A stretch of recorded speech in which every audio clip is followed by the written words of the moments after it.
Hey everyone, welcome back to Pine Hollow Auto Diagnostics. Today we have a very unique vehicle, 1931 Ford Model A.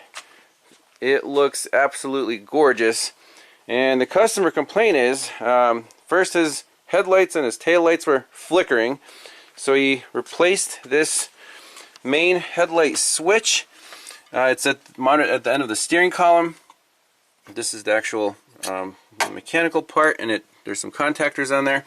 And now he says there's no lights at all. No headlights, no tail lights. These things here, no stop lights. And I said, as long as you have a wiring diagram, I'll take a look at it. So let's take a look at it.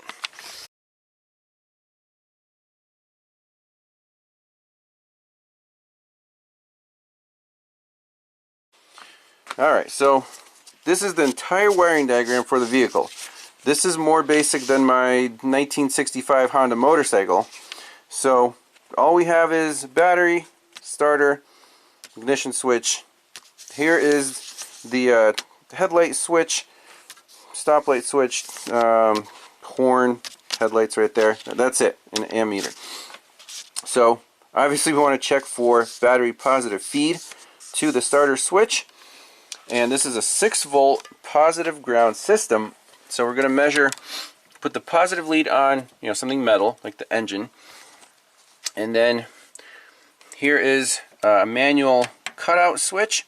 So that is on. And then it comes through here, through one fuse. There's only one fuse on the entire vehicle. So let's check if the power's making it through the fuse. Sure enough, we have 6.2 volts. So that's good. And let's look at the diagram and see where it goes from there.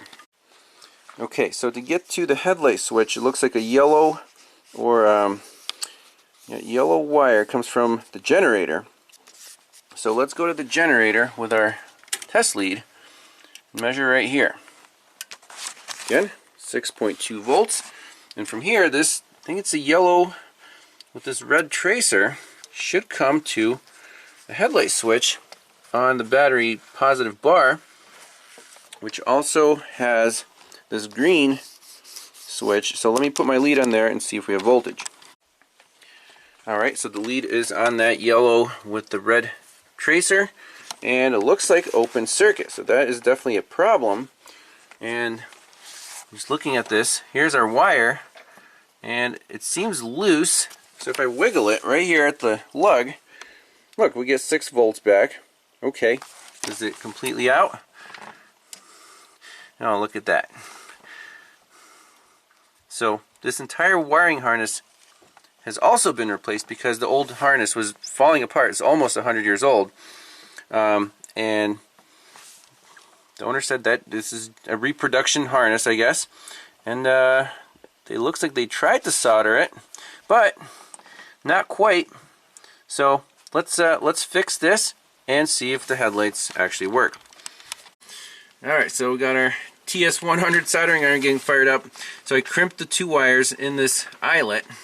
So the insulation's crimped in this one, and we're going to just heat this up and melt some solder into it so they never come out again. So let's do that.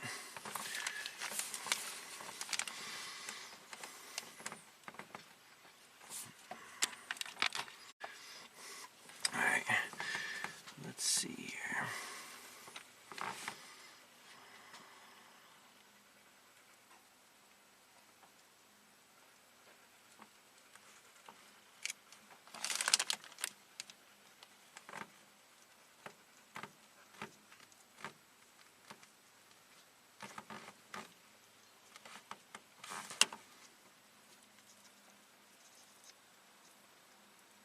Definitely enough heat transfer to get all the wires coated. That looks absolutely beautiful. So I'm confident. We'll bolt this back on, do a little tug test, and see if all the lights work. Alright, so there's our repair. Nice and tight. 6 volts solid on the feed to the switch. So we're going to shut the main switch off, reassemble everything, and check the lights. Okay, so the switch is installed. Let's turn on the battery power. right here. So 6 o'clock is off. If I go one to the left, what should happen? Okay, we got, yep, we got parking lights, I guess. So those work. And what's up here? Cow lights, which aren't plugged in yet. Oh, okay. Yeah. So parking lights in the back. And if we go one notch to the right, or 2 notches to the right. There you go, headlights. We got headlights. There you go, beautiful headlights, LED. Very, headlights. oh wow, LED headlights on a 1931 Ford. That's something. And let's see, the taillights. Okay. Do you want to push the brake, Cliff, and we'll see if the stoplights work?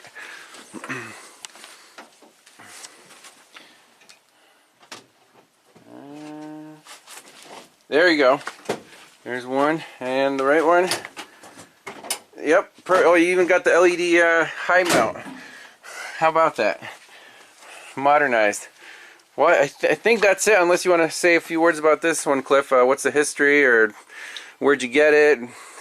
Like, how much work did you do to it to get it to this stage? It was probably 95% done. It's a late restore in the mid to late 80s.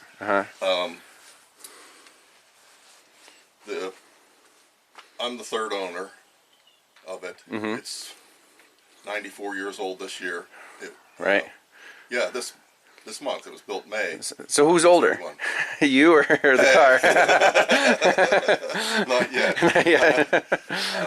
But the previous owners have taken wonderful care of it, as you can see. Oh my gosh. The engine was rebuilt in Greensburg, Pennsylvania. I have the paperwork from it Okay. in 1982. And Now it's a real solid engine. It's a 4-cylinder, It's right? a 4-cylinder, 3.3 liter, Wow. just like the modern Fords. Huh. And it's a flat... Yep, a screaming 40 horsepower. No kidding. And probably more torque than my pickup truck. Wow. So this thing will move 45 mile an hour all day. Okay. Okay. Yep. You got the 3-speed, right? Yes, sir. Excellent. This is neat stuff. So I'm glad Cliff got me to come over and figure out his lighting problem. We have only 4,400 original miles. Since the motor was done. Oh, okay. Okay. Fuel gauge, amps. This is all you get right here. This is all the instruments you need, and the turn signals. I guess they'll get wired in at some point, but that's it. So hope you enjoyed that one, and we'll see you in the next one.